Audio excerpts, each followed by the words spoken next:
Belum lama ini, viral di media sosial video seseorang yang sedang mengisi bahan bakar. Uniknya, saat mengisi bahan bakar, tangki tersebut juga diisi dengan minyak goreng.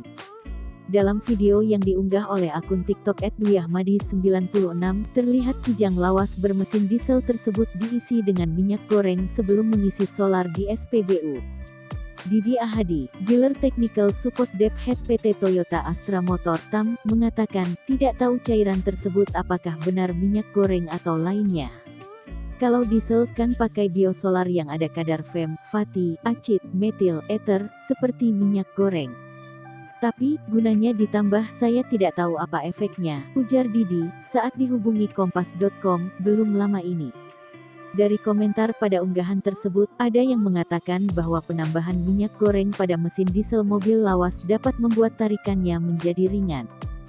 Saya tidak tahu, karena tidak risetnya. Kecuali memang biosolar, karena biosolar ada kandungan fem dari kelapa sawit, kata Didi. Mesin diesel pengguna solar, Stanley.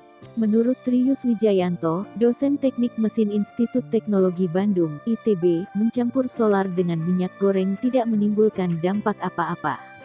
Minyak goreng itu bisa dijadikan bahan bakar untuk mesin diesel. Apalagi, mesinnya bukan common rail, masih direct injection biasa, kata Tri.